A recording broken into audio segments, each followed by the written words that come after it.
Good morning, all, and I would like to welcome everyone to our meeting this morning. Welcome to all members of County Council, to all members of our staff that will provide us facts and information so we can make decisions in the best interest of the corporation of the County of Huron and our 61,000 residents. Welcome to all members of the public that are joining us this morning and all members of the media. At the outset, I would like to indicate that council meetings are available live through Zoom, and recordings may be posted online on County of Huron's YouTube channel. You may be seen and or heard as part of these broadcasts, and your name, comments, and or presentation materials will become part of the public record. At the outset this morning, we have some congratulations that I would like to communicate. And the first one would be to Christine.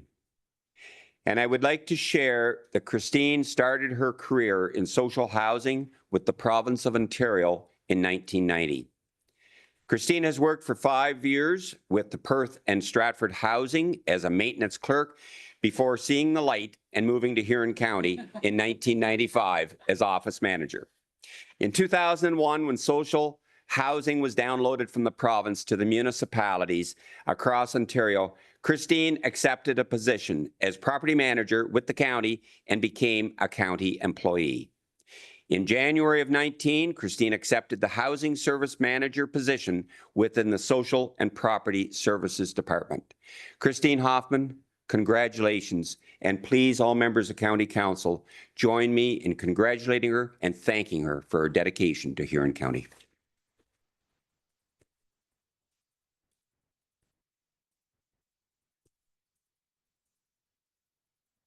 Now, would you like to have a 10-minute speech, or are you good? Oh, please go. Christine, can you go? Yep. Wrote it down. Yep. Yep, please come to the podium and turn on the microphone, please, Christine. Thank you, everyone. I did want to say a short thank you. So thank you for your kind words, Warden. I heard them at my retirement party as well, and it meant a lot to me. I've had tremendous opportunities throughout my time with the county and grown in so many ways. Thank you so very much for investing and believing in me. It has been so rewarding working with and supporting some of the most vulnerable in our community with council's support, and the support in the future from County Council is imperative to making this ongoing difference in our county. I'm looking forward to the next step in my life journey and what it has to offer to me. Not a goodbye today, but a thank you until we cross paths again. Thanks, everyone.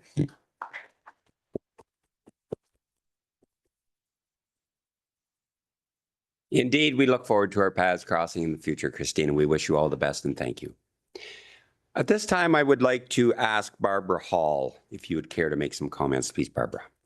Yes, and again, heartfelt congratulations to Christine, thanking her so much for her time and her effort with us. We couldn't have done this without Christine. Her wealth of knowledge is amazing. So all the best to Christine on her life journey. And we're calling her next year her gap year while she determines what she wants to do. So good luck on your gap year and hope to see you shortly. I'd also like to take this opportunity to welcome our new housing services manager through a recruitment process that we went province-wide. And our successor program, I'm pleased to advise that Jamie Koskamp has accepted the position of Housing Services Manager. Jamie will start July 15th, and Jamie's here today just to attend. Jamie's our current Housing Services Supervisor, and this is a natural progression for her. However, we did do a strong recruitment process, and I'm very pleased to advise that Jamie has accepted the position as of yesterday for the July 15th start. So welcome, Jamie. Thank you.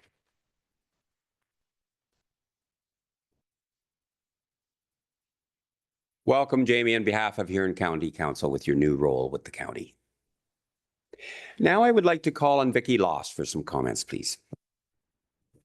Thank you, Warden. It is my privilege this morning to introduce you to two new staff members with the Economic Development Department.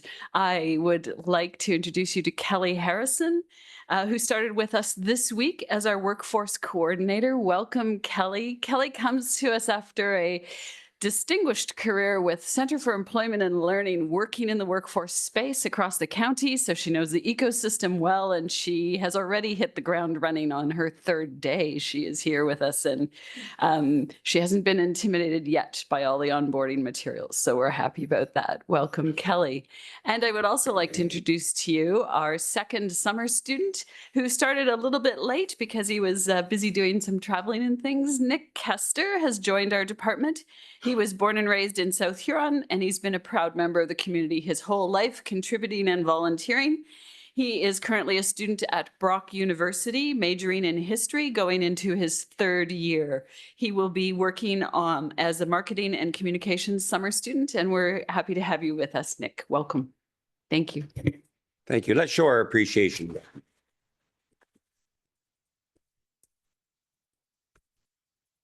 Thank you very much for that, Barbara. Next, I would like to call on Imran for some comments, please. Thank you, Mr. Warden. We would like to introduce a new staff member as well at Public Works. Andrew Maver is our new manager of Public Works. He started with the county a couple of weeks ago. He's an Exeter, Ontario native, and he's coming to us from the township of Warwick. He's got extensive municipal experience. He's worked as a consultant before as well, and we're just thrilled to have him.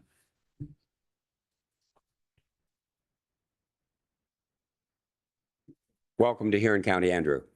And now I would like to call on CAO Work for some comments, please. Thanks very much. Through you, Mr. Warden, I'm absolutely delighted to introduce Dana Meller to County Council. You'll remember Dana. She has been in the acting director of Homes role for us in the past, and I'm just so grateful and pleased that Dana has accepted that role for the Corporation of the County of Huron again for us. Dana is a force to be reckoned with, and she will do an excellent job in this role. Thanks so much, Dana. Thank you very much for the opportunity. Welcome to all, and it is really heartwarming to see the succession, a lot of it from within the Corporation of the County of Huron, and this is a corporation that has opportunity for growth and advancement. So congratulations to all and welcome to all. With that, we do have the agenda that has been circulated. I would entertain a mover and a seconder for the approval of the agenda, please. And that would be Councillor Bazinet and Finch.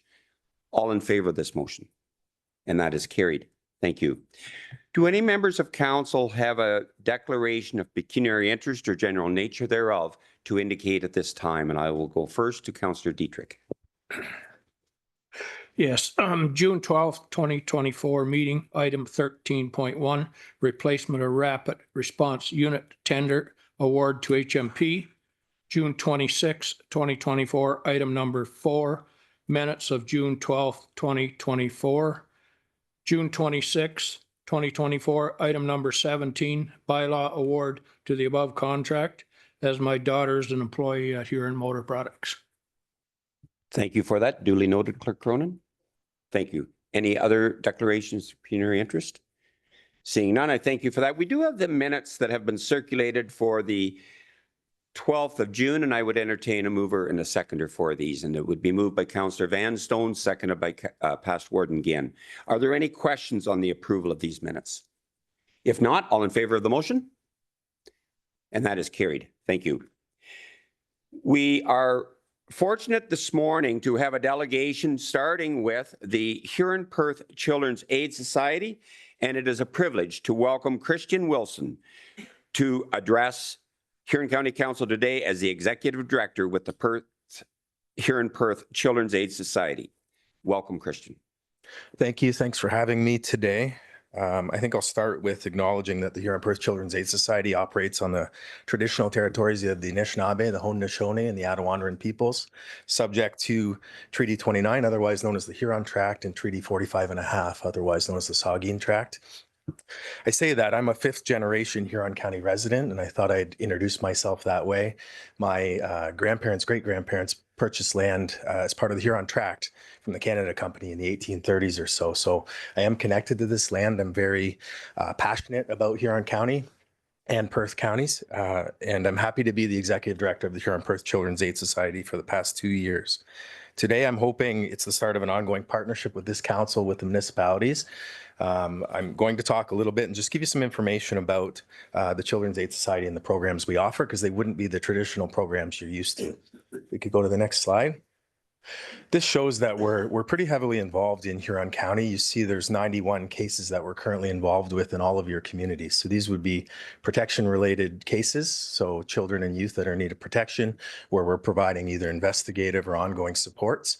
And you can see that it isn't just one community. All the communities have needs and are experiencing different issues with mental health, housing, homelessness, and issues around child abuse and neglect. Next slide, please. Our strategic plan that was started in 2022 has 3 specific pillars that we work from. The first is equity. We're really looking to serve our marginalized and racialized populations and communities in an equitable way, and hearing diverse opinions. And this includes folks that are experiencing poverty and homelessness in Huron County. Our second pillar is empowerment. So we really look to empower children, youth, and families to have a voice in the services they receive. In the past, Children's Aid Societies are really known for having a more intrusive footprint. So going into houses, investigating, kids coming into care. And we know that kids didn't have good outcomes in the care of the Children's Aid Society in foster homes or group care. And we know they're better served at home if we can provide resources in those homes and preventative supports and services. Our third pillar is engagement. So we're really trying to create a different footprint. Like I said, a positive footprint in the community, being out, creating partnerships with municipalities, prevention programs with other community partners, and just being out, supporting in a more preventative way the families that are in need. Next slide, please. We work from a signs of safety framework. So if you haven't heard that, that's really a clinical and cultural shift for our organization and the community. It's really about strengths-based, finding strengths within families, not looking at the deficits within a family. We know folks struggle, but there's always things that are strengths within a family. 90% of the time they're doing well. So we try and build on those strengths and keep kids with their family, with their community, and with their extended family. I will say we currently do have 67 children in care still with our Children's Aid Society. That's down 30% from 2 years ago. So we've been successful in keeping kids with family or extended family. But a lot of these kids are still living out of jurisdiction. So there isn't housing or supports within Huron and Perth County. So they often live in Ottawa or Hamilton or outside of our jurisdiction. And that's something we're trying to assist with, bringing kids back to our community, because that's where they belong. It's just more trauma when they leave our community.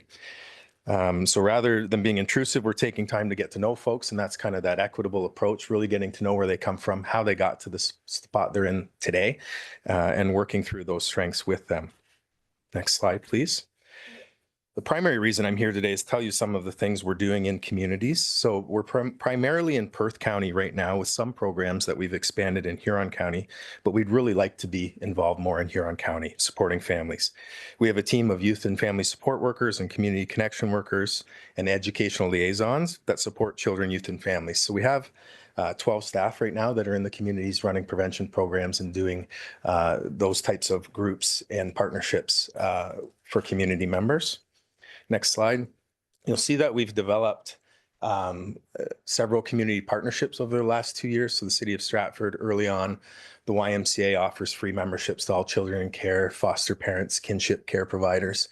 Perth Cares for Kids, the local food community center. We recently signed a partnership with the Huron Food Bank Distribution Center to offer school snacks to over 7,000 children in Huron County. The Connection Center Library in Stratford. We now have programs in the Connection Center in Exeter and Shelter Link Youth Services. We've partnered to provide shelter and transitional support for youth that are homeless or experiencing a risk of homelessness. Next slide, please. In Stratford, we have 2 longstanding programs, one on Franklin Drive, which is a subsidized housing program. We're leased a unit within Franklin Drive for $1 a month that we actually operate programs out of, and we're a part of the community. So we have staff that are there 2-3 times a week that connect, run children's programs, food security programs, connect with folks that are in that community, assess the needs, and then provide support depending on what the community needs, what that subsidized complex needs. We're also in Bard of Avon, which is a cooperative in Stratford, and we use their community center to offer the same type of programs. If you could go to the next slide, please. These are the types of programs that we do offer in those environments. So Small Wonders, Mindful Parenting, you can see them, Toddlers Times, Kids Clubs, Mighty Meals, which would be bringing food actually to the community, preparing meals with folks, and then they can take food home with them. So you wouldn't think of Children's Aid Society being involved in food insecurity in the past, but we certainly are now, and we want to provide support to folks who just need that meal and kids who need the daily support with food. Behavioral programs, we also offer social media programs. There's certainly a risk of trafficking through social media now that we're pretty involved in. So educating youth, children, families in our community about those needs. So those are all defined by the communities we're in. So if we were in your municipalities and communities, we would speak to folks there about what the needs are, talk to the schools, talk to the municipalities, and develop programs based on your local communities. Next slide, please. We recently just signed another partnership with City of Stratford. They built this Britannia housing complex, and we leased 3 units within that complex and sublease them to youth that are in need of housing. So what that means is they just lease us at a decent rate, the housing units, and then we sublease them at a rate that youth can afford. But we also provide supports within that house. So we have youth and family support workers that go into that unit and run programs, support those youth so that they're able to transition into more permanent housing. So it's just a nice partnership that we have where we can provide the supports, but the housing was provided to us to sublease. And then next slide, please. Our youth and family support folks are provide in-home parenting support. Obviously, I just said supporting the youth at Britannia Apartments. And they run some evidence-based programs that were developed through Western Ontario University and those types of educational academic programs. So Circle of Security, Healthy Relationships Plus Enhanced. And you can just see that we're out trying to really be preventative and assist youth with the needs that they have that they're presenting with. And then next slide, it's just an example of some of our summer programs. So we do offer summer camps, day camps for children and youth that are in those housing units, the subsidized housing. So they actually have programming within the summer, so they're well cared for and they have activities to attend to. And I think there's just one more slide. So I think the reason I'm here today is really to, I guess, just promote the preventative work that we do and try and educate folks on I guess the changes that we're not as intrusive as you might think we are. We want to be out there and prevent them, and just to hopefully engage with your communities and municipalities in the future around that. So open to any questions. Thank you very much for the great work that you do, Christian. It's really so important to care for our youth. They're our future. Do we have any questions or comments of Huron County Council of Christian on his presentation to us today? Seeing none, thank you very much for the information, the awareness, and for the work that you do. And on behalf of Huron County Council, a heartfelt thank you. Thank you. Thank you. With that, I would entertain a mover and a seconder to receive the report from Christian Wilson for information purposes. Councillors Noel and Anderson, all in favor of this motion. And that is carried, and thanks again. 5.2 is a presentation from our Huron County Queen of the Furl, Rachel Grass. And I believe you're, oh, look at the crown, joining us virtually this morning. Welcome, Rachel, and we look forward to you presenting to Huron County Council. Thank you.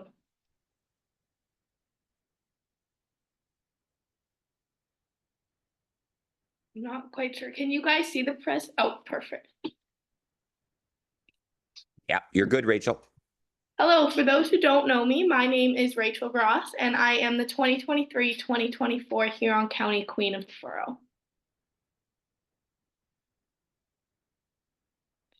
A little bit about me is I'm born just north of Seaforth on a pig farm, and I have a passion for the sheep and dairy industry. I've worked in the dairy industry for over 5 years, and I still continue to work in it. I'm 19 years old, and I'm currently entering my 3rd year at the University of Guelph, studying food and agriculture business with a minor in agriculture. At school, I'm the Vice President of Internal Affairs for the Student Federation of the Ontario Agriculture College, and I'm entering my 2nd year as the Canadian Intercollegiate Judging Competition Chairperson. Within the community, I'm an active member in 4-H as I show sheep, dairy, and beef heifers, and I'm also the county's Clover Buds leader. And I'm currently entering my second summer at the Hensel Co-op as an animal nutrition intern. A little bit about the 2023 Huron County Plowing Match. It was on August 17th and 18th at Peter and Lisa's Albers Farm, just north of Brussels. There was 8 contestants in the Queen competition, and including me, and my speech was about the importance of agriculture in the community.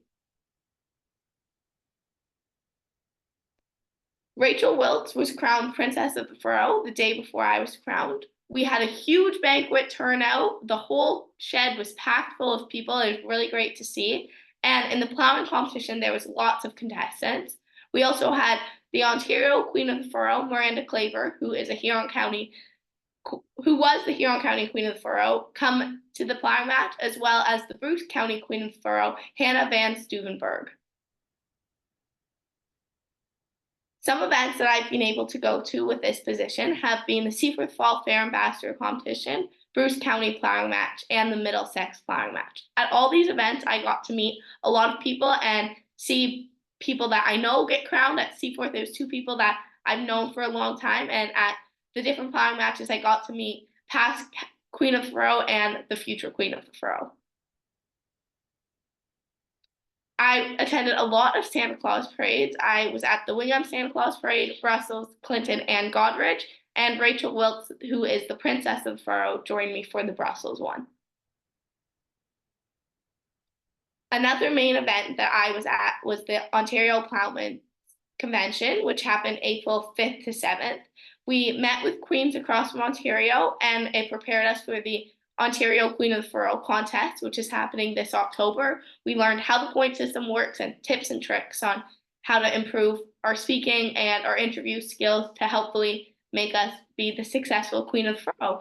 We also got to hear some presentations from 2 members from Ontario who went to the World's Plowing Match in Latvia, and we got to attend the banquet dinner and a few other things at the convention.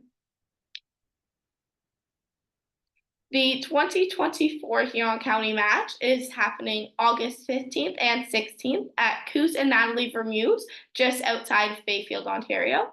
There will be both a Queen and a Princess competition again, and 2 days of plowing, a junior day on Thursday, which is also when the Princess competition is happening, and a full day of plowing on the Friday with the Queen competition. The banquet is happening on the Friday night again. And this year, there is also a Zone 3 Junior Plowing Day on the Sunday. Although it's not connected with the Huron County Plowing Match, it is happening at the same site. And it's for any junior in Zone 3 who wishes to learn a little bit more about plowing.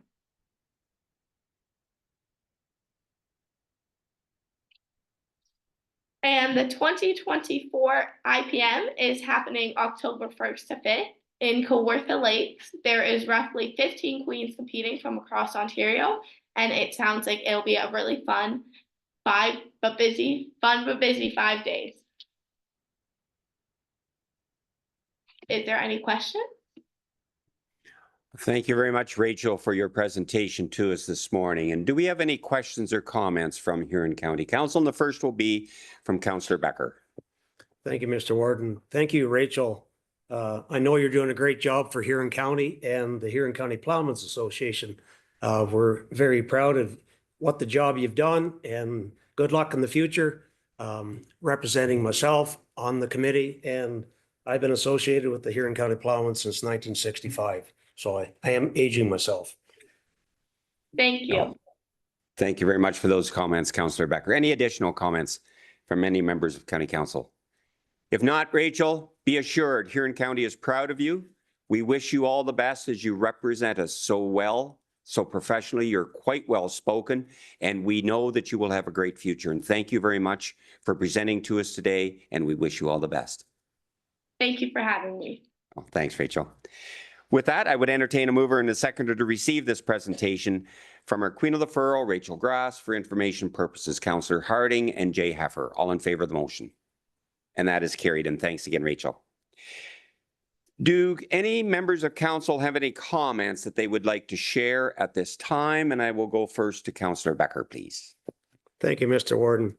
Last night, my grandson and I had the opportunity to attend a celebration of a local youth from the Huron Park area, a Memorial Cup champion with the Saginaw Spirit.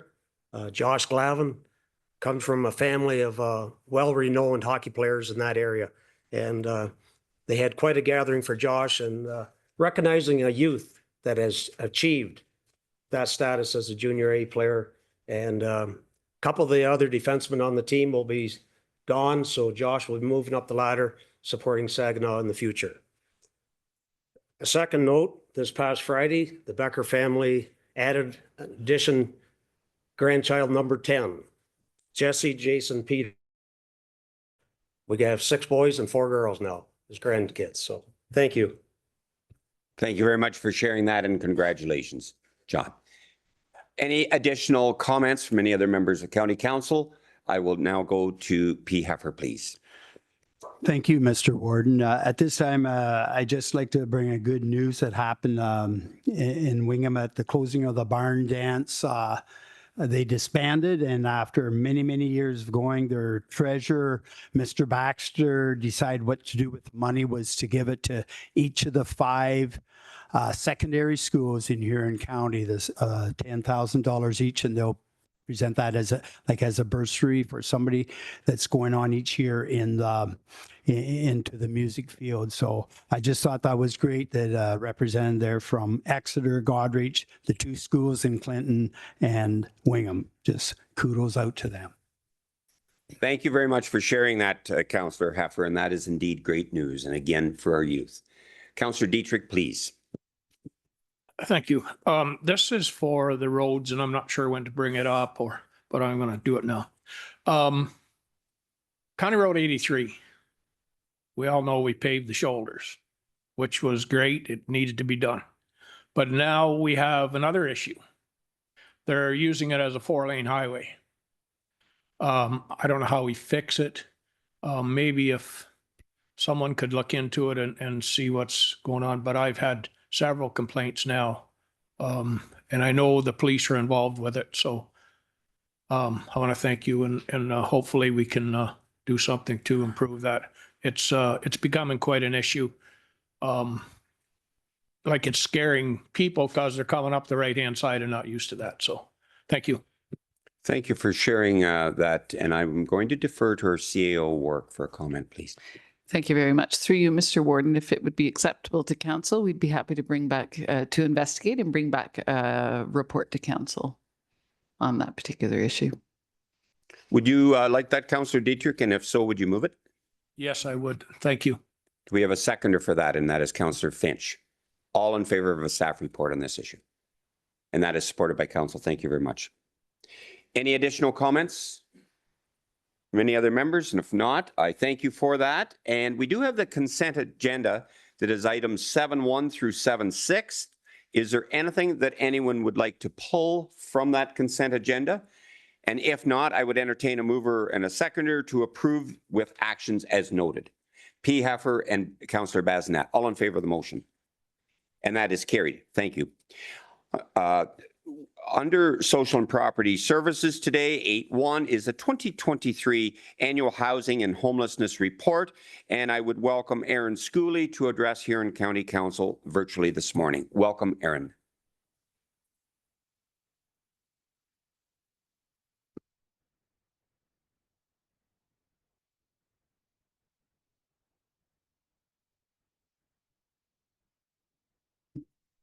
And Aaron will be joining us momentarily. Good morning. Thank you. Through you, Mr. Warden, thank you for having me this morning. Thanks to all for receiving this council report and this report specific to the 2023 Housing and Homelessness Report, which is an annual report presented to the Ministry of Housing. There are previous versions of this report on the website. They can be found dating back as far as 2023. A few areas of this report I would like to draw your attention to. 2023 saw the realization of broadened partnerships specific to information sharing, which strengthened the acquisition of our data and its reliability. The data that will then help us to drive effective decision-making and also be able to be available to the public by way of our monthly shareouts. The strengthening of our homelessness team has also been an area of note that is reflected in this report. By way of that work, we have been able to strengthen our coordinated access program, as well as the related policies, and birth the advisory, the Housing and Homelessness Advisory. So lots of good work being done on that end. We also saw the positive outcomes that investments in supports, facilities, and housing builds can bring in terms of creating change for folks. Both the housing and property services teams have worked tirelessly to progress build initiatives, seek funding, and facilitate project management behind the scenes. Their work isn't always seen upfront, but it's incredibly powerful. Community partners have put their clients at the center of all of their work, which is also reflected in the outcomes in this report. They have pushed through adversity, challenging funding times, and still sought ways to get people housed. This report demonstrates that homelessness solutions truly is a whole of society response to make meaningful change. Collaborations include and are not limited to the Canadian Mental Health Association, Huron County Council, the United Way of Huron Perth, Huron Turning Point, Safe Homes for Youth, and community paramedics. Are there any questions about the details in the report? Thank you very much for that overview, Aaron. Do we have any questions or comments from any members of Huron County Council? Seeing none, thank you very much for that, Aaron, and bringing it to our awareness this morning. And with that, I would entertain a mover and a seconder to receive the report for information purposes and to approve the submission of the 2023 Annual Housing Homelessness Report to the Ministry of Municipal Housing and Affairs. Councillors Finch and Past Warden Ginn, all in favor of this motion? And that is carried, and thank you very much again, Aaron. 8.2 is the proposed model for bridge housing and stability program. It's a pleasure to welcome Barbara Hall to present to Huron County Council this morning. Thank you, Warden McNeil, and through you to members of council. I will provide an overview of the full report titled Bridge Housing and Stability Program. This past season's Housing Stability Program afforded the opportunity for chronically homeless clients to successfully reside in the motel model. Through a lens of continuous improvement, we would like to capitalize on the success that the motel program offered and shift to a model of bridge transitional housing with supports, which will be offered 12 months of the year. With the support and recommendation of the Affordable Housing and Homelessness Committee, the proposed program is to offer a year-round bridge housing and stability program to those experiencing homelessness, utilizing a Canadian Mental Health Association owned property and 2 Huron County Housing Corporation units. The CMHA detached home offers 6 bedrooms with a shared kitchen, washrooms, and living space, on-site laundry, and outdoor space. And the Huron County Housing Corporation family units proposed for this model will be 2 4-bedroom semi-townhouses that are located side by side and connected. Each of the 2 4-bedroom townhouses will offer congregate kitchen, washroom, and living spaces and outdoor space for a total of 8 bedrooms. The CMHA home with the 6 bedrooms and the 8 bedrooms within the county's 2 semi-townhouses total 14 bedrooms, which is the same as the previous 14-bed motel program we offered this previous season. The Housing Stability Team will support both the bridge housing and individual case management of those experiencing homelessness, with an anticipated case management of 100 spaces this year. The CMHA team, consisting of 9 housing stability case managers, will continue to ensure homeless or precariously housed individuals have connections to community resources based on their individual needs and goals. In terms of the time frame, the county's Affordable Housing and Homelessness Committee provided direction at the May 23rd meeting this year to support the Bridge Housing and Stability Program for a 1-year time frame. So from November 1st of 2024 to October 31st of 2025. A challenge faced again in the current program year was in the recruitment and retention of staff.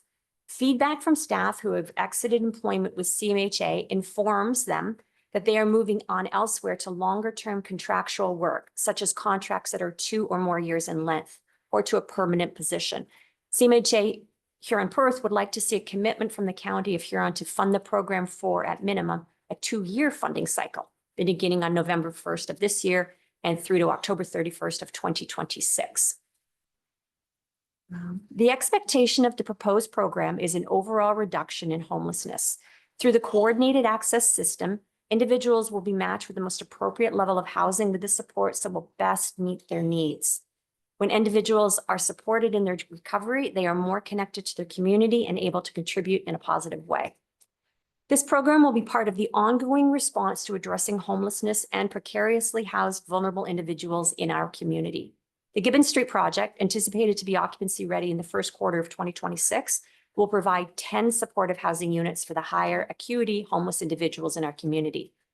This bridge housing program will continue to offer 14 beds in a program designed to move individuals along the housing continuum in terms of housing readiness, and the stability program will continue to support the clients in the bridge housing, in addition to the more than 80 individuals already on their caseload. So in terms of finances, CMHA has submitted a cost proposal for the program year, for one program year, November to October of next year. Their cost proposal identifies the amount of $879,000 for the upcoming program year, which is an increase of $18,000 over the previous program year.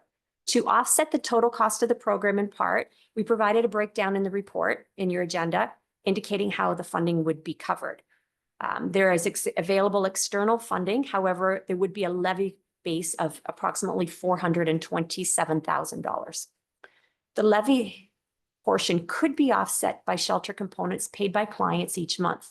Based on an ODSP maximum shelter allowance of $556 a month, it would be approximately $93,000 per year if all 14 rooms were rented and rent was paid in full every month. So best case scenario. And as our final comment, as an option for consideration, the use of the shelter allowances paid by the clients could be used in an alternate manner. The option being identified for consideration is to support individuals moving from bridge housing along the continuum to private housing by placing the shelter allowances paid by the tenants into a reserve fund that could then be used as a rent subsidy program for tenants exiting the bridge housing into the private housing market. We recognize that most private market rental amounts greatly exceed the maximum ODSP shelter allowance, which typically many of our clients will be on. And the ability to have a rental subsidy program using this reserved rental revenue will be paramount to ensuring the program has momentum. Without the ability to pay market rent, it will be difficult for the clients to exit the bridge housing program in many cases and will limit the ability to assist new clients. Thank you for the opportunity to provide this information today. Thank you very much for that, Barbara. And I would like to comment the importance of this continuum and the year-round support with those that find themselves in this situation. And this has been vetted through and approved by the Affordable Housing and Homelessness Committee. So I'll now open it up to any members of Huron County Council for any questions or comments. The first will be from Past Warden Ginn, please. Yeah, thank you, Mr. Warden. Great report, great idea. The only question I had was about the first quarter of 2026 for our triplexes. I thought when I read that was a misprint. I'm surprised it's, a year and a half away, that we can't be ready before that. So is there some issue that I'm missing out on? Thank you for the question. Barbara, please. Yes, thank you through you, Warden. Originally, the anticipated construction date was going to be the fall of 2025, but we've had an update during construction that it will be the first quarter, so January or February of 2026. If you would prefer full details of the construction timeline, we can certainly provide that. Okay, thank you for that. Past Warden Ginn, please. No, that's fine. I just, they looked to me like they were pretty well finished, so I didn't think the interior would take that long, but if it will be what it is with our contractors, but. Yes, thank you for that. Everything is a process. Barbara, an additional comment, please. Sorry, I could just clarify, we're talking the Gibbon Street property in Goderich here. For just that help? Yeah. Yeah, my mistake. Yeah. I was thinking the triplex. No worries. Nope, no worries. We're good. Any additional questions or comments? Councillor Noel and then Councillor Klopp, please. Thank you, Mr. Warden. My comment is simply a technical comment about the wording of the motion. I'm happy to wait until Councillor Klopp speaks, if that's acceptable to you. Sure. Yeah, we'll deal with that then. Yep. Thank you for that. Councillor Klopp, please. Thank you. Maybe I have two questions, I guess. The 879,000 in the previous budgets, and we talked about a program and it was an $800,000 number. Is this the 800,000 referring, is that a different program, I guess? I'm wondering about. And also when you talk about in this report, is this replacing then the hotel that we rented in the previous budget? Thank you for that. Barbara, please. Yes, thank you through you, Warden McNeil. It is the same program. It's the, we're shifting away from the motel model. And we've had an opportunity then to explore what might be a better method of delivery. So yes, it is the same program. It's just an increase of $18,000 just for some minor costs such as snow removal. And shifting away from the motel model entirely and using CMHA unit was 6 bedrooms and 2 county units that would have a total of 8 bedrooms. So same number of beds, no motel model, bridge housing model. Thank you for that, Barbara. Follow up, Councillor Klopp, please. Thank you for that clarification. Great that we're using that. Like a lot of things, maybe it was came up. Too bad it didn't happen a year ago, but I appreciate the hard work and people said, hey, we can maybe use this this to work. That's great. With regards to Gibbons Street, there's 10 or 12 or whatever for homelessness. Now, is that going to then be piggybacked as part of the 879,000, or is that a new cost that we're going to have? Okay, thank you for that. Barbara, please. And I believe it's 10 units of supportive housing. Is that correct, Barbara? Yes, through you, Warden McNeil. Yes, it's correct. We are looking at 10 units for supports at the Gibbons Street. Our intent for those 10 units is an application to the Ministry of Health for the funding to provide the supportive pieces. So that would be in addition to, however, our intent is for that to be funded through the Ministry of Health through an application process. You're good with that?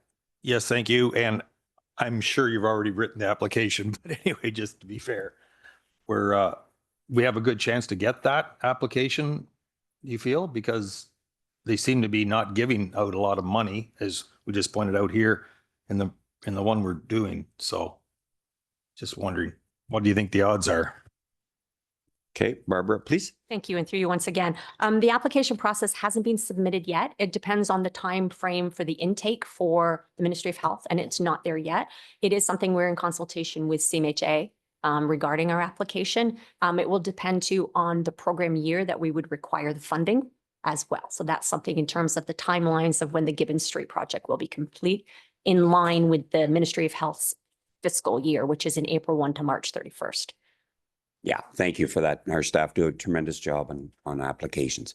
Any additional questions or comments? And if not, I'll circle back to Councillor Noel before I would read the motion that I think you would concur with. Thank you, Mr. Warden. I want to say first, I really appreciate all the hard work you've done. I think this model is a great step forward to addressing the issue that we're facing.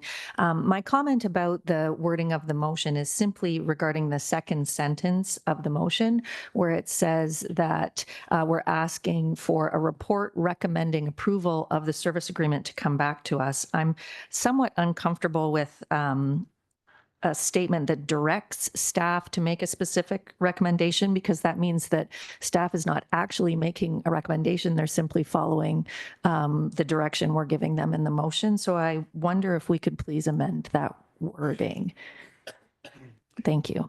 Okay, Councillor Noel, I'm going to defer to our clerk for a comment, and we're all on the same page. Thank you for this. And Councillor Noel and I talked about this prior to the meeting. So with the thought that staff doesn't want to direct a recommendation. We're looking at, if you go to the and further that, the Council of the County of Huron approved the recommendation to proceed with the proposed model of the Bridge Housing and Stability Program by drafting a service agreement that specifies the terms and costs and return to Council on July 3rd, 2024 with a report. This is the part we're changing. We're going to remove the recommending word and add for the approval of the service agreement. Would you concur with that comment, Councillor Noel? Thank you, Mr. Warden, and thank you, Clerk Cronin. I think that that is excellent. Okay, thank you for that. So I will entertain a mover and a seconder that we receive this report by Barbara Hall titled Proposed Model for Bridge Housing as presented, and approve the recommendation to proceed with the model, and that report will be coming back July 3rd for the approval of the service agreement, and that approval of the one-year service agreement from November 1, 2024 to October 31, 2025. Moved by Councillor Finch, seconded by Councillor McClellan. All in favor of the motion? And that is carried. Thank you very much, and thank you very much, Barbara, for this. Homes for the Aged gives an opportunity for Dana to respond to any questions that council may have regarding the request for sole sourcing of the residents transfer lift Huron View Homes for the Aged. Do we have any questions for Dana on this recommendation? And if not, I would entertain a mover and a seconder. We receive this report and as presented, and that we approve the awarding of the amount of $83,120 for 6 ceiling lifts, 2 Sarah lifts, and 1 Baratic floor lift. Councillor Finch and Becker, all in favor of the motion. And that is carried. Thank you. Thanks, Dana. On to Jeff Horseman on emergency management on 10-1, the Brussels Paramedic Base Lease Agreement. And Jeff is here to respond to any questions that Huron County Council may have on this report. Do we have any questions for Jeff? And seeing none, I would entertain a mover and a seconder to receive this report from Jeff Horseman for information purposes and approve entering into a lease agreement with the appropriate bylaws. And that is Councillor Bazinet and P. Heffer. All in favor of the motion? And that again is carried, and thank you very much for that, Jeff. Under Public Works, it is a pleasure to welcome Ken Lottenberg from BM Ross to present to us on the roundabout design options and project status for the County Road 83 airport line. Welcome, Mr. Lottenberg.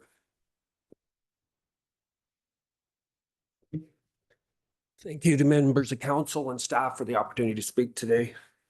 I'm going to have given the option to sit down here so I can use the mouse and help point out some of the things as I'm speaking, so it maybe be a little easier for you to understand. I am. Share. There, is that up? Okay.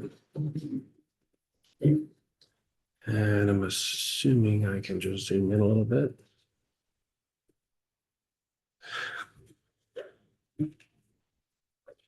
Okay, yeah, so today's presentation, I'm going to speak about the design options for the roundabout at County Road 83 and Airport Road, just west of Exeter. And so I got to Moses short. Okay, so our agenda, I'm going to speak about the project status and go through the background of the project very briefly, discuss the design options that have been investigated. Then I'll go in a little more detail and talk about the 3 specific options that we've evaluated. We'll talk about the property purchase requirements with each of the options, discuss some additional factors to consider when you're evaluating the options. Then we'll discuss the other design activities that are taking place on the project, probable costs and timing for the work. Then I'll have some concluding comments and then an opportunity for questions after that from council members. So the project status, through the EA process, it was determined the preferred method to reconstruct the intersection is a single lane roundabout. And the design stage was started in the summer of 2023 with the expectation that some utility relocation and archaeological investigation work would take place in 2024, and then construction would take place in 2025. In late 2023, it was requested that a conceptual design for a 2-lane roundabout be used to determine the property purchasing requirements so it can be accommodated in the future. The thinking was that if the traffic and everything keeps growing, maybe we'd like to be ready for that when it might happen. Let's say if there was, say, 4 lanes coming from Exeter across that side. And that's part of the reason we're having our presentation today, to kind of update on the status of that investigation of that alternative. So I'm showing the preferred alternative here, and just to help give you an understanding of some of the features on the site. At the northwest corner, if you can see my cursor moving around, there's a graveyard on that corner. So there is a little bit of a daylighting window at this corner, but we can't go any further than that little wee peek into the corner sort of thing. On the southeast corner, there's a water main chamber there. That's part of the Lake Huron and Elgin primary water source. They have the water main that goes up to Hensel and then it comes across. So that chamber is right at that corner. So we have to stay away from that corner as well. On the northwest corner, Hay Communication have a telecommunication, I don't know what we want to call it, a control box with tons of their fiber optic wiring going in. So they were hoping we could try to avoid having to make them relocate that box. And on the southwest corner, it's mostly agricultural land. So it's, of all the corners, that's the one we get the option to move, to shift things towards. So with the design options, a conceptual design for a 2-lane roundabout was prepared. We also prepared the design for a 1-lane roundabout, but we had with both of them being centered in the same location. So we figured out where the center would have to be to accommodate a 2-lane roundabout. And then we just shrunk it down, keeping it in the same location for a 1-lane roundabout. It was thought that by centering it in the same location, it would reduce future construction costs. To accommodate this request and to stay away from other sites such as the cemetery and the water chamber, the center of the roundabout would have to be moved to the southwest, away from the intersection. So while we were looking at that option, we also looked at another option just to put a 1-lane roundabout position closer to the original intersection, about as close as you could practically fit it into the intersection. So option 1, that was to put the 1-lane roundabout with the center shifted to where the 2-lane roundabout would be constructed in the future. And the pros with this option, this should reduce the traffic disruption and the cost in future if a 2-lane roundabout is required at this intersection in the future. Now the cons, the approaches, by shifting it over, and I'll show you in the next slide an image of it, by shifting the center of the roundabout over, we have to start our approaches back much further to shift the lanes over so that the lanes merge with the roundabout at appropriate angles. And this increases the amount of construction costs because you have to extend back further in each direction. Also, with the west approach to the intersection versus the north, as you take that roundabout and you shift it to the southwest, now your west traffic has to kind of merge down and your north traffic comes down almost like a V. And you can imagine a truck trying to make that corner. It makes it very difficult. So as an alternative to, or as an approach to accommodate those trucks, what we've done is we've proposed with that design a slip around, which is just an extra lane that's on the inside of that. And I'll show you that in the next slide.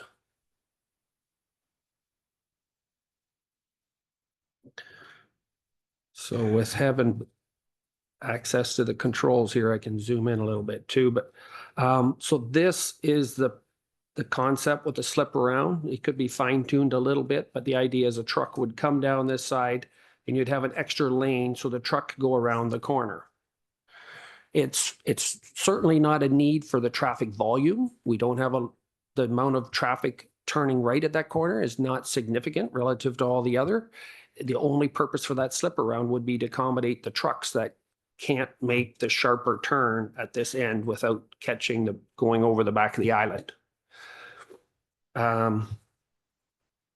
The other things I wanted to point out when I'm showing this, the transition, as I mentioned, you come to the south, we have to go back further for the limits of construction so that you can get the lane coming from the south merging in appropriately and coming from the west so the lanes merge in appropriately and like basically similar in each of the directions. We have to give the traffic a bit of time to kind of shift over and line up appropriately with the roundabout. So that increases some of the construction costs also. And with this, I also wanted to show, we've got some extra boxes in here and the color coding. Green represents the area that would be needed to be purchased to accommodate the single lane roundabout. And the red is the areas for the additional area that would need to be purchased to accommodate for a 2-lane roundabout. The blue areas we have shown over here and over here, those are proposed properties for leasing to construct a temporary lane around the construction zone. The thinking is if you lease some of this property, the contractor can now build a temporary road to take the traffic around like this. They would create a little access through sort of where that slip around would be in the future, but you have a little pathway through there. Traffic could then continue on to the east. Similarly, as traffic comes to the south, you would have a temporary lane built across this property and they merge in here and then they could either go that way or they could go up to the north. So the thinking is by building those temporary lanes around the intersection, it keeps the traffic out of the construction zone. Construction can happen faster. So it'll be a shorter term for construction, should help with the construction cost during the construction of the intersection. On the other hand, you have to build these temporary lanes. So we're not saying it's going to be any cheaper. We're just saying this will help speed up the construction and it should help to for drivers to feel more comfortable because they're kept further out of the construction zone. So I'll move ahead to option number 2. I'll go back to talking about the options now. So the second option would be a single lane roundabout centered close to the original intersection, as close as practical so that the roundabout could be accommodated and we have the proper lanes and stuff. Now, I want to clarify with this one, I made an error on the slide. We have, we got the pros and with the points at the bottom are correct. It's just we got the main thing is the pros should be cons and the cons should be pros down below. Anyways, and with the first one, I'm just clarifying also with that first point, the traffic disruption, well, with this option, the traffic disruption and the cost to increase to 2-lane roundabout in the future will probably be a little bit more because you're going to have to shift things over.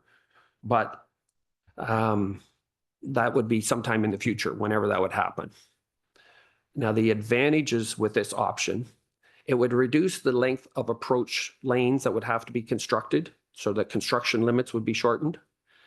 The north or going west to north approach for the roundabout, as we talked about with that slip around earlier and accommodations for the truck, because it meets at a much wider angle, we're of the opinion that we can accommodate the truck traffic going around that corner.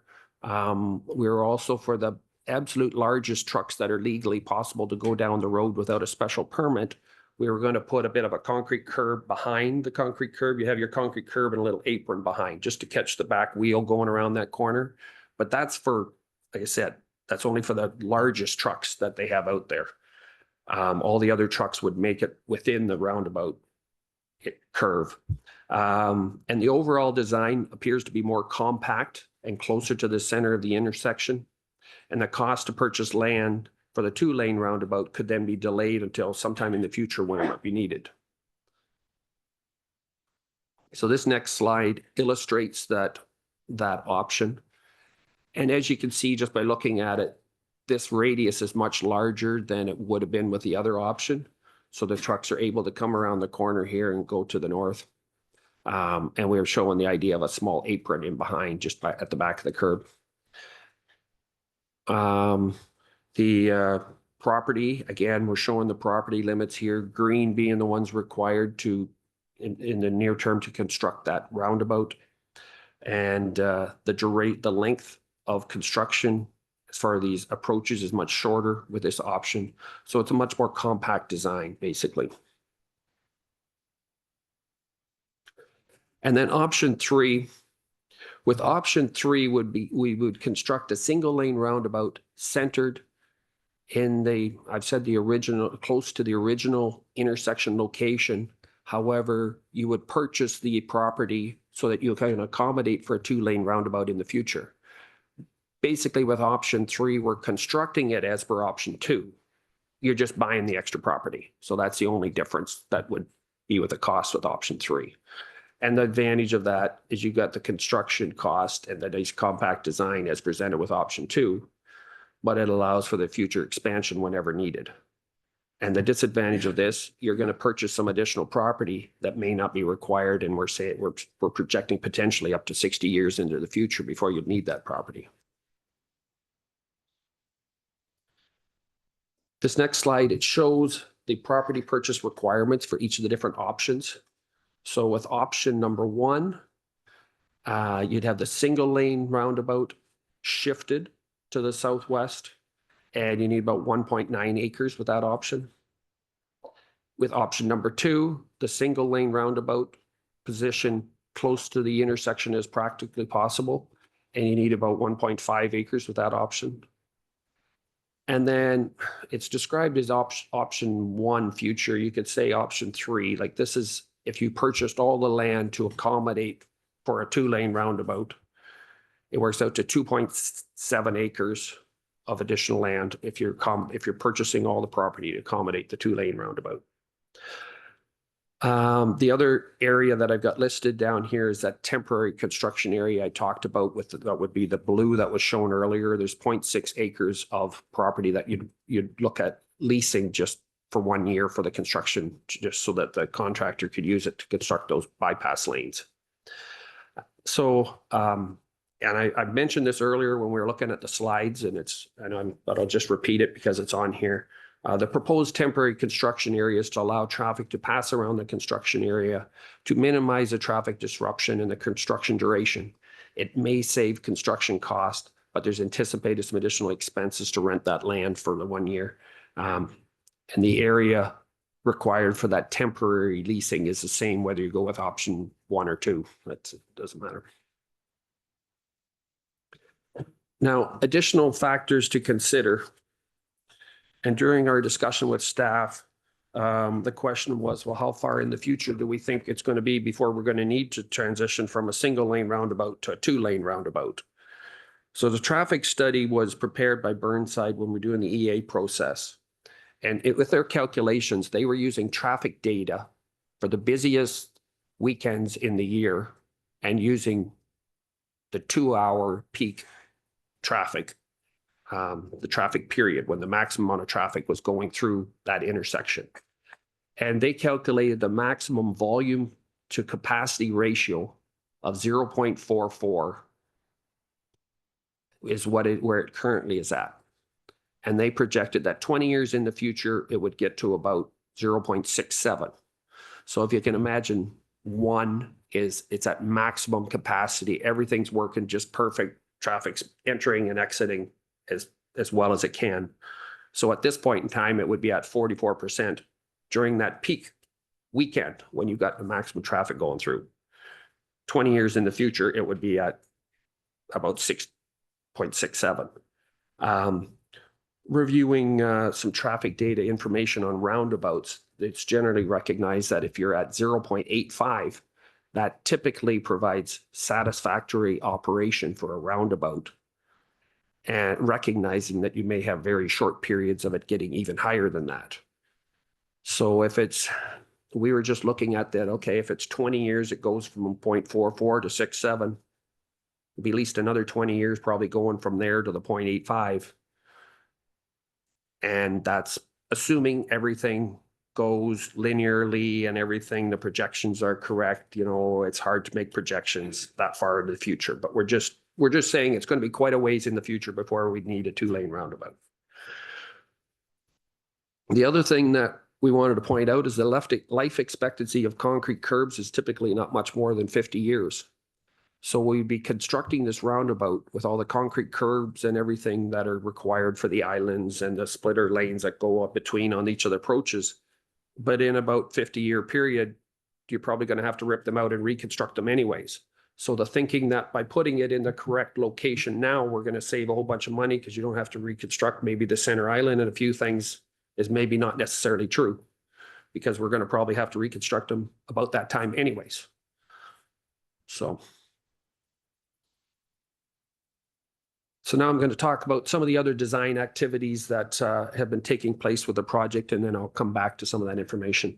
So other design activities, utilities through the intersection include there's Hydro 1, so there's lines going in both directions through the intersection. There's Eastlink has some fiber optic going through the intersection. Hay Communication have some fiber optic going through the intersection. Enbridge have some gas lines going through. There's a South Huron water main that's going in the east-west direction. We have the Lake Huron Elgin primary water system that feeds the water up to Hansel, and then another one that branches off and goes to the east. And I think it starts out as a 2-foot diameter water main and it drops down to 16 inches. It goes to the north from here. And there's a 16-inch water main going to the east. So there's it's a very busy intersection. So discussions have started with all of them and they're at varying stages.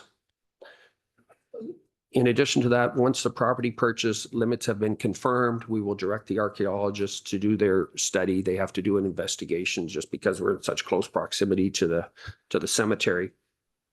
And electrical design work for illuminating the intersection, just providing lighting so it's easier to see. That'll start after the design has been kind of finalized.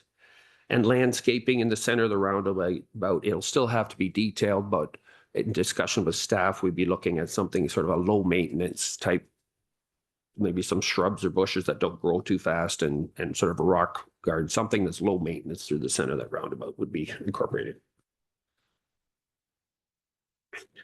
Okay, probable costs. So going back to that option 1 and option 2. Option 1, again, is where we shift it to the southwest, but we'd still only have a single lane roundabout constructed at this time. And we have construction costs, 2.48, and these are probable costs that we've calculated, 2.48 million. Land purchasing fees, 125,000. Legal fees for the property purchases in that 15,000 range. Allowance for utility relocation, 50,000. We've got a contingency allowance in there of 250,000 and coming up with a total probable cost of 2.9 million. With option 2, and option 2 is keeping our roundabout closer to the intersection as much as practically possible. Construction costs, 2.3 million.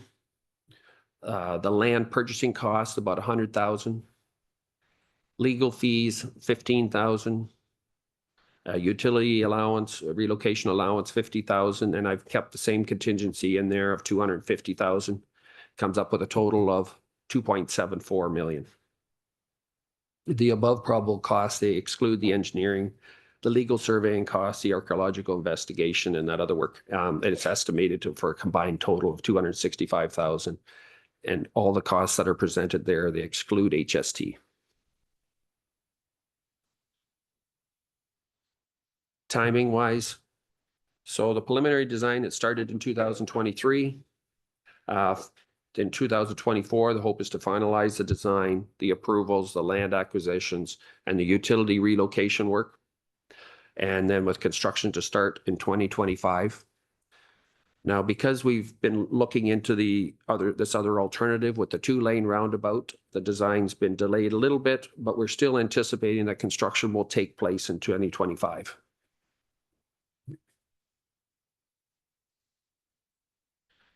Concluding comments.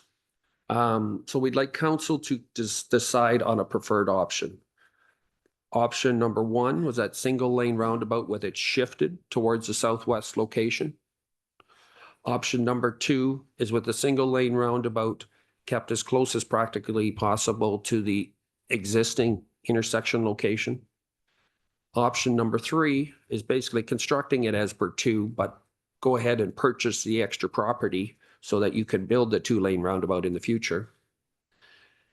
And so those are the 3 options. And through discussions with staff, we thought that option number 2 would be a preferred solution. So we've thrown that out as a suggestion. The other thing is to confirm it is acceptable to establish agreements for the temporary construction lanes, just leasing that extra property to help keep the traffic out of the construction area. And the last point I have is just clarifying that with part of this presentation, we're providing sort of a status on the probable costs, the progress of the work that's been completed, and presenting it to council just to keep you informed of how things are coming along. And that ends my slide. So if there's some questions that people have, I'll leave that open. Thank you very much for that, Ken. And that was certainly a very fulsome report, and it makes absolute sense, the recommendation. I'm going to go to Councillor Finch for a comment or question, please. Yeah, thank you, through the warden. And thank you very much for the presentation. I think it's a great idea and it's well researched. I'm very impressed with that. Option number 2 is where you've landed, and I agree with that also. I think it's important to understand that as our society continues to grow, Huron County itself is going to grow tremendously, as is the City of London. 4A, as airport line is called all the time, it's just going to increase with traffic, as is County Road 83. So I like the preferred option number 2, so I would support that. Thank you very much for that comment. Councillor Anderson, please. Thank you, Warden. Just for clarification, I heard you talk about you took into consideration the truck traffic. What about the farm equipment? Because the farm equipment is a lot bigger than a truck. Okay. Thank you for that. Ken, please. So yes, thank you for the question. So we have done a bunch of research on different type of transportation equipment. We talked to the mammoths. They're the great big transport movers, and we've talked some to, looked at kind of the width of some of the equipment that they have. And the roundabout lanes that we have proposed with this thing are very large. I think we've got 6-meter lanes, if I remember correct, through the center where the roundabout goes around. So a 6-meter lane is basically the same as 2 lanes going down the highway. So for the agriculture equipment, I think we've provided, and then you've got mountable curbs. They're concrete curbs that are mountable, and behind them you have a concrete apron on the inside. So what they found is that concrete apron, agriculture equipment is comfortable with driving on something like that, but the concrete curbs and stuff deters cars from driving on it because it's kind of, a little smooth and uncomfortable to drive on. So it allows the agriculture equipment to get passage through and around the roundabout, but having those aprons and stuff, it deters cars from trying to go through the roundabout too quickly, let's say, and it keeps them on the lanes. So yes, we have looked at the possibility and we're fairly comfortable that it will accommodate agricultural equipment. Thank you for that, Ken. You're good to that, Councillor Anderson. Further questions or comments? Councillor Klopp, please. Further on that, are these the same thing, because they're all single, that I have experienced on in Perth County on 23 and in Middlesex? Well, I guess it's part of London now, their roundabouts. Are this what you're referring to when you talk about to Anderson's? Yes. Councillor Anderson's? Similar, yes. I think we've probably got unfortunately, we have some of the biggest equipment. They seem to handle it. And just on an anecdotal note, it's sure a lot safer handling a piece of equipment going through an intersection on a roundabout with a piece of equipment. You get a 60-foot cultivator behind you, well, 65, I guess now, and a 65-foot roller. You're back there a long way. And for this and the people that I have hired, I sure do appreciate those roundabouts that they have around here in Middlesex, and they do handle it as easy as anything. You always have to be careful. Okay, thank you for that. Additional questions or comments from Councillor Becker next, please. Thank you, Mr. Warden. Thank you for the report. Leasing this extra land for the bypass for the traffic while construction's on, a very smart move, because the one outside of Stratford, I witnessed, they didn't have that availability, and trucks, I don't know, they're not paying attention, and I witnessed a truck going right through the center of the roundabout while it was being built. The salesman at the dealership there says, watch this. And it was 2 in 2 days, did the same thing. Just so dangerous for the construction guys. And this is a good plan going forward to divert that traffic out of that way for their safety. Thank you. Thank you very much for that comment. Past Warden Ginn, please. Yeah, I just wondered if you could comment on the tree line in front of the cemetery. I went through that intersection for the 10 years I sat on a Sauble Bayfield, and it's a perfectly flat intersection, but to me, the sight lines are impaired by the front of the cemetery. And I just wondered if you could comment on if that is a problem in your eyes as a traffic engineer. Thank you very much for that. Ken, please. Yeah, I think we're comfortable because the roundabout is still going to be shifted. It has to be shifted away from the center of the intersection. Even with option 2, we still have to shift it a little bit away. So we are going to have a larger clear area that we'll be able to see on that side. So the tree line that's along the edge of the cemetery should be, the impact of it will definitely be reduced. And I think one of the issues with the type of intersection, if I might comment, it's as you're coming down there and coming to the stop sign, people are always trying to anticipate like what's coming a little bit in advance. And with the tree line, you can't do that. With a roundabout, you're coming, everybody has to slow down. The traffic going east and west, they have to slow down to merge in. The traffic from the north have to slow down to merge in. So you have forced everybody to kind of slow down a little bit as they approach that intersection. So the impact of people trying to come up to that intersection, and I hate to say time it or do something like that, is not, you've kind of taken away the advantage. So I think the impact of the tree line being there is going to be reduced from visibility. Thank you. A follow-up, Past Warden Ginn, please. The other concern that I have is traffic heading east. So on a Sunday night of a weekend in the summertime, I've been told it's bumper to bumper. And so I'm wondering, people heading north on Airport Line, how do they get into that traffic line if it's a constant line of traffic?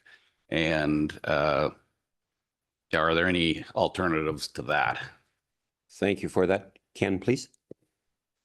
I guess my comment with that will be, I'm going to rely on the traffic data and the statistics that they have, that with the roundabout, you kind of keep a constant flow of vehicles moving around. So while there will be times where you're going to have a fairly significant amount of traffic, there'll be little breaks in the flow that they can merge in as people come from the different directions. That's, I have to kind of rely on some of the information that I've got from the traffic personnel that have said that it should be able to accommodate it. That's what I have to say there. Okay, thank you for that. Any additional questions or comments? If not, thank you very much, Ken, for that very thorough presentation to us on the options. And with the permission of council, I will read the motion and then look for a mover and a seconder for it. And that would be that Huron County Council receive the report for information, and that Huron County Council direct staff to proceed with design option number 2 for the roundabout at 83 and Airport Line. Moved by Councillor Finch, seconded by Councillor Becker. Any further discussion? All in favor of the motion as read. Opposed? And that is carried. Thank you very much, and thanks very much, Ken, for the presentation to Huron County Council. 11.2 is the recommendation to award tender HCPW 24-508 of the rehab of the Boundary Bridge. Will Williams is here to respond to any questions that any members of County Council may have on this. Do we have any questions for Will on this tender? And if not, I would entertain a mover and a seconder to receive this report and approve and award the tender HCPW 24-508 for the rehab of the Boundary Bridge, and to accept the tender from Vandreel Excavating in the amount of $299,489 for the anticipated scope of the work, with the appropriate bylaw being drawn. And that would be moved by Councillor Klopp and Finch. All in favor of this motion? And that is carried. Thank you very much. Thanks, Will. Imrod is here to respond to any questions that anyone would have on the amendment fee bylaw 2023-096. Do we have any members of County Council have any questions or comments of Imrod? Seeing none, I would entertain a mover and a second to approve the report and further that to amend to include the municipal consent permit fee of $200 and a work in the right of permit fee of $100. Councillor Noel and McClellan, all in favor of the motion. And that is carried. Thank you very much. Under economic development, it is a pleasure to welcome Karen Stewart and Mark Nonkus to present to us today on the Huron Cultural Services update. Welcome. Karen first, please.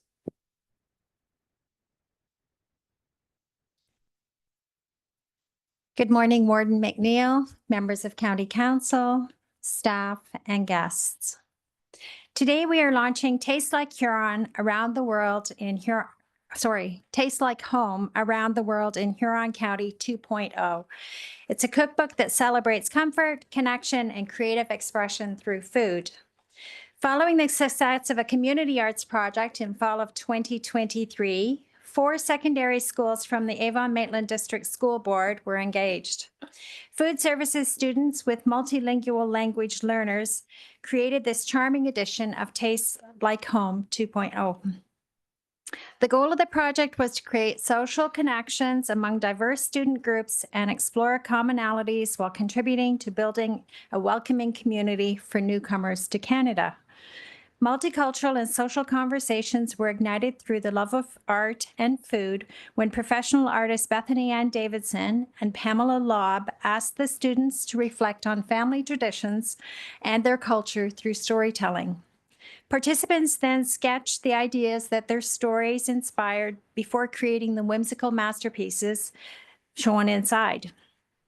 The project was a joint activity of the Avon-Maitland District School Board through their Multilingual Language Learning Department, Huron County Cultural Services, and the Huron County Local Immigration Partnership, with support from Immigration, Refugees, and Citizenship Canada. Now, Mark is going to give you a little glimpse inside. Thanks, Karen. Mark, please. Good morning. This project was completed by students at FE Medill, South Huron, Central Huron, and GDCI. If we go down, you'll get a sense here of what some of the recipes and artwork looks like. So a Mozambican Portuguese spicy shrimp recipe, bannock, and German potato dumplings. And then Pungak muffins with Tuktu Tanuk icing. Oh, I'm going to have a hard one with this. Okonomiyaki. Oxtail stew, beaver tails. So you can see that there are 48 different recipes included in the cookbook, and it represents food traditions from around the world with artwork from 55 students.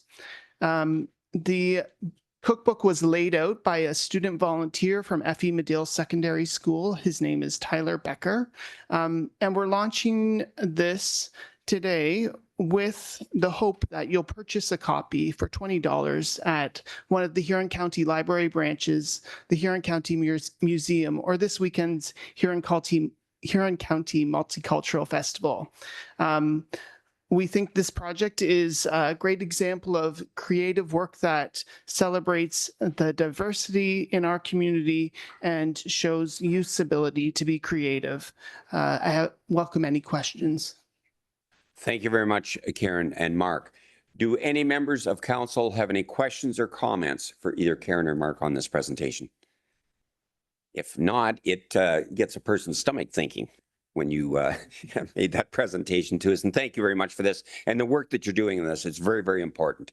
We are an inclusive county. Thank you. I would entertain a mover and a seconder to receive the report by Karen Stewart and Mark Nonkus titled Taste I Like Home Around the World, Volume 2, as presented for information. Councillor Noel and Anderson, all in favor of the motion? And that is carried. Thanks again, Karen and Mark. We do not have anything under administration or policy or other issues today. We do have a number of items under correspondence. Is there anything that anyone would like to lift on correspondence? And if not, oh, I'm sorry, Councillor Anderson, please. Okay, I had a couple I wanted to do, Warden. 14.1, the affordable water and wastewater. I'd like to support that one. Okay, and we'll deal with that. You move supporting that. Do we have a Support that. seconder for that? And that would be from Councillor Harding. All in favor? And that is carried. I thank you very much. And additionally, please. Yeah, thank you. There are several here on the funding for small rural municipalities. I'd like to support that as well, and I'd make that a motion. Okay, specifically probably like 14.2. 14.2, 14.4, 14.7, 14.10, and 14.14. Okay, do we have a seconder? And that would be Councillor Noel for that. All in favor of the support of these? And that is supported by council. Thank you very much. And my last additionally? one, thank you, is 14.3, the Western Ontario Wardens Caucus, ERO posting. Okay, thank you for that. Do we have a seconder for that?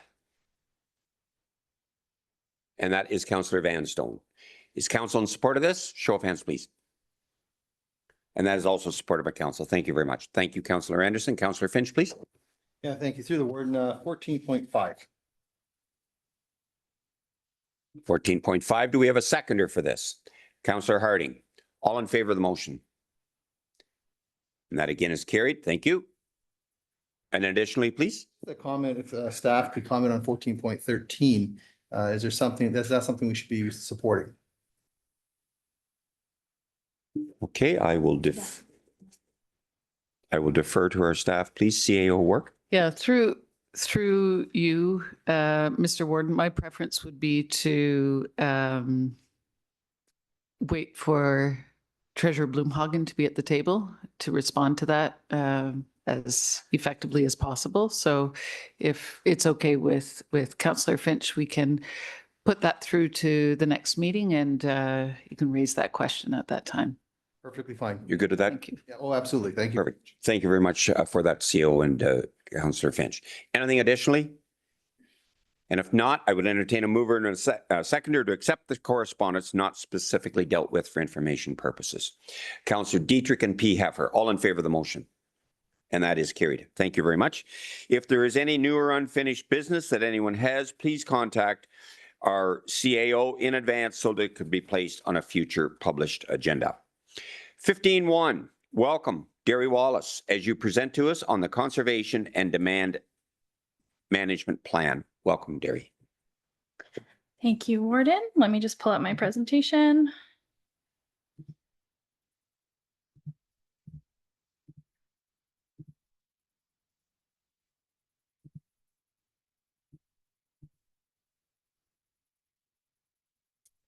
All right. Good morning, everyone. It is lovely to see you today. I feel very honored to get to be on day 2 because planning and development is usually day 1.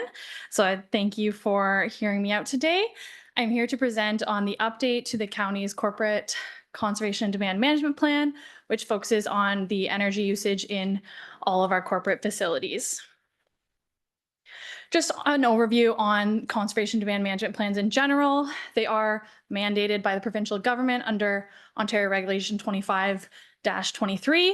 It has changed names and numbers several times over the last decade, but that is the current regulation, and it remains the same where all broader public sector organizations are required to report on their annual energy usage in their facilities for, at this point, it's for the previous year. So just this week in 2024, I have reported on our 2023 data usage.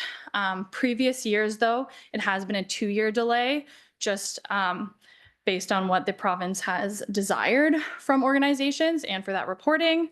In addition, under this regulation, we are required to do a conservation and demand management plan and update it every 5 years. So our previous plan and our current plan is from 2019.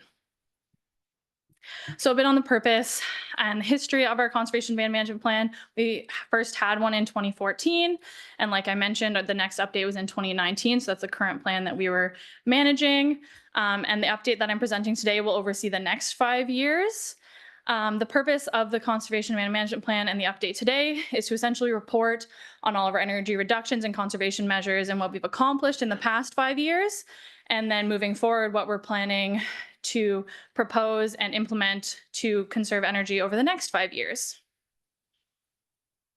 So similar to our 2019 conservation demand management plan, we have similar commitments at this point, which revolve around implementing measures that will reduce our energy usage in our facilities, reduce our environmental impact, while also considering the cost effectiveness of doing this, especially around budget time. A lot of the considerations in this plan are put forward during budget time for the next year.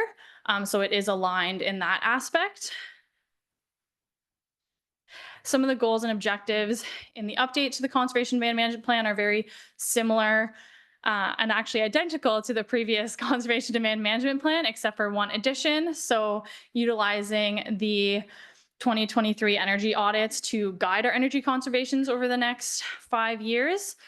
So those energy audits were done on most of our corporate facilities, and they were instrumental in ensuring that we're aligning our objectives for the next 5 years with the recommendations of the consultant based on the current conditions of the buildings and what currently could be improved to reduce our energy usage and in turn reduce our costs as well.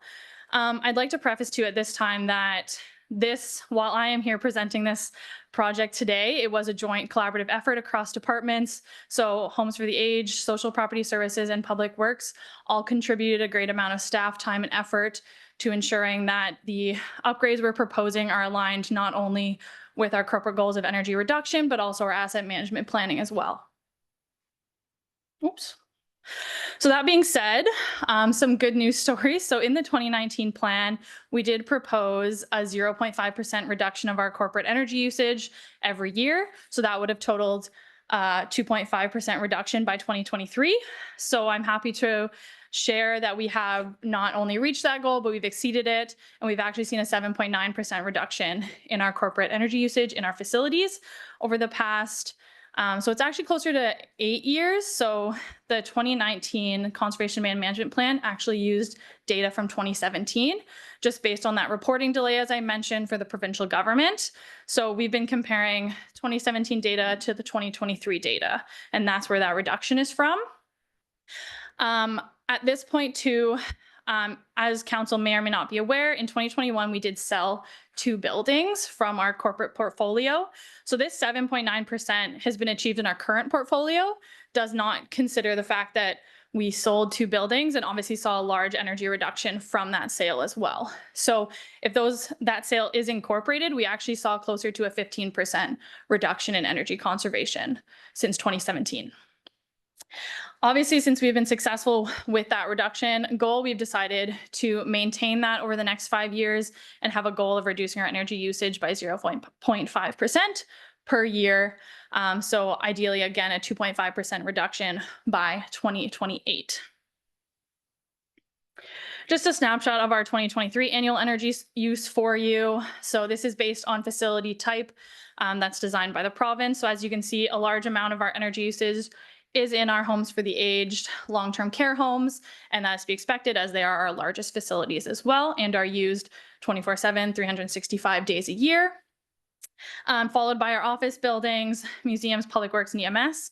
We do have fire service buildings as well as a storage facility, but those are both under 1% of our annual energy usage, so they couldn't be accurately represented on this graph. Just again, a comparison, energy usage from 2017 to 2025, demonstrating some of the reductions you can see. So as I mentioned, this shows that 15%. So this includes the 2 buildings that we sold off in 2021, which was the Health and Library Complex and the Land Registry Office. That being said, the 30% reduction you can see in the office buildings is actually incorrect when you take out those 2 buildings. We actually saw a 4% increase in our 3 remaining office facilities. So that's taken into consideration when we're proposing our actions for the next 5 years as well. So obviously we have implemented several conservation measures from the Conservation Demand Management Plan in 2019. A lot of those revolve around retrofits to our existing buildings, including HVAC systems. LED lighting is a large one actually that can make a very big difference and is very cost effective as well. So that being said, when you remove, again, those 2 buildings we sold, we still did save an annual amount of 870,000 kilowatt hours. So that's very impressive. If you again consider those sale of those 2 buildings, it's all closer to 2 million kilowatt hours. So it almost doubles it in a sense. Some of the proposed measures in our new conservation demand management plan, there's technical requirements. So again, a lot of these came out of the energy audits that were completed or are through staff recommendation, and they align quite well, actually exactly with our asset management plan. So we wanted to make sure that there was some redundancy in the actions we wanted to implement and that there was multiple reasons that energy efficiency was being considered. So when those upgrades are required based on asset management planning, energy efficiency will also be considered at that time. There's also the organizational measures. So the corporation has a high performance building standard. So that's being used to guide a lot of our retrofit work in our existing buildings. And then obviously, as you know, in our new buildings as well. We do monitor our energy usage quite frequently. We have a system called Energy Cap that I have access to that has all of our billing information as well as usage that feeds into it. So I can monitor our energy usage from any month of any year through that system, which is quite helpful to know if there's any spikes or if any building is doing surprisingly really well that month, for example. Lastly, there's also behavioral considerations that go into it. So as staff, as member of council, we use these buildings on a regular basis. So considering how we can improve conservation measures that way and how we can improve education and awareness around energy conservation. So just to sum up my presentation, we did see a 7.9% reduction, which was over and above our target over the past 5 years, which is very exciting to share. A lot of our proposed measures will continue to reduce our energy consumption over the next 5 years and is targeted alongside our asset management planning, which will hopefully make it very easy to implement and see tangible results from that process. And overall, the goal is to continue to reduce our energy usage and our greenhouse gas emissions, which will reduce our impact on the environment and generate cost savings for the corporation as well. Next steps will, as per my recommendations, County Council will ideally approve the Conservation Demand Management Plan update today, and then it will be made available to the public online and in a hard copy, which will then also be made available to the province. And myself, along with the Conservation and Climate Change Committee, which is a staff committee, will continue to implement these actions with advice and influence from senior management as well, particularly during budget times. At that point, that's all I have for you today. I'd be happy to answer any questions or comments you have at this time. Thank you. Thank you very much for that, Derry, on this very positive, informative presentation as the implemented measures have reduced energy costs, and that's what we're all after, usage and cost. Questions or comments from Huron County Council to Derry? If not, Councillor Klopp, please. Thank you. Thank you for the report. With regards to proposed technical, when I'm reading what was done over the last number of years, EMS in the previous work changed LED lights. And now EMS is upgrading the base LED lights. What is the reason for upgrading the LED lights that were done just a couple of years ago? Do you have a rough idea why? Thank you for the question. Derry, please. For you, through you, Mr. Warden. Yeah, so those will be different lights. So the bay lighting was upgraded, but my understanding is maybe the office area lighting was not upgraded. So it's just making sure that all lighting opportunities in our facilities are now LED. Thank you for that. A follow-up, Councillor Klopp, please. If I may. So as reported in the preamble, obviously we're working within budget. So I'm going to work on the assumption that some of this is, we had so much money, we did some work at EMS, and now we're going to do some more, which is fine. I just want to touch back on the selling 2 buildings. I get the nuance, but if the government is wanting us and we as a public, we're trying to reduce our footprint, which is the goal, I guess we should probably just not put it in there. Because at the end of the day, we sold 2 buildings. We don't know if they upgraded any of those things or what they're doing. I get it from a practical point of view. If I sell 2 tractors, I'm not going to put them in my energy costs. However, I shouldn't add them or subtract them. That's just maybe an old schoolboy like me just says we either got credit for them or we didn't. But just as a point. Thank you. Thank you for that. Any additional questions or comments? Councillor Noel, please. Thank you, Mr. Warden. I just have a quick question. I think that you mentioned that the sale of the 2 buildings was responsible for a significant decrease in the amount of office energy.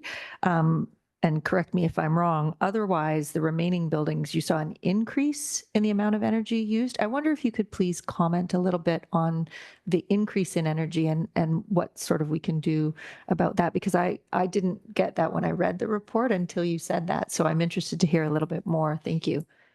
Okay, thank you very much for that. And actually, Jeff Kirkslick has joined us virtually. Jeff, did you hear that question from Councillor Noel? Good morning, Warden. I'm sorry, just as I was joining, I did actually miss the question, Warden. No problem. Councillor Noel, would you repeat your question so that Jeff Kirkslick could respond to it, please? Thank you, Mr. Warden. I guess just simply stated, there was a reference that the office energy use had actually increased rather than decreased if you removed the 2 sold buildings from the equation. And I wondered if you could please comment on that. Thank you. Thank you very much, Councillor Noel. Jeff, do you hear that all right? Yes, thank you, Warden. Yes, it did increase slightly. The first 5 years of the CDM, we had a lot of savings in our office buildings, so that was the lowest hanging fruit. Sometimes we struggle a little bit with added technology, perhaps added load on the kilowatt usage, and in the offices that you see a little bit more of that. Overall, we are down, as Derry has reported. It's just sometimes once we kind of replace the lights and we've done all we can really do at that point, sometimes the loads creep up a little bit, because of process changes, equipment additions, and other things like that. It's fair enough. And Derry, an additional comment, please?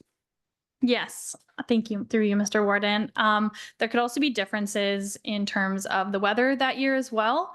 So between 2017 and 2023, there could be more need for air conditioning, for example, and through the summer months, or heating through the winter in 2023 compared to 2017. So the system does try to take some of that into consideration, but that could be the reason for the small 4% increase in energy usage as well, in addition to what Jeff has mentioned. Perfect. Thank you for that. Makes absolute sense. Any additional questions or comments? If not, thank you very much, Jeff, for joining us and Derry for this presentation. And I would entertain a mover and a seconder to receive the report titled Climate Change and Energy Specialist on the Conservation and Demand Management Plan, and that we post it on the Huron County website. Councillor Noel moves, past Warden Ginn seconds. All in favor of the motion?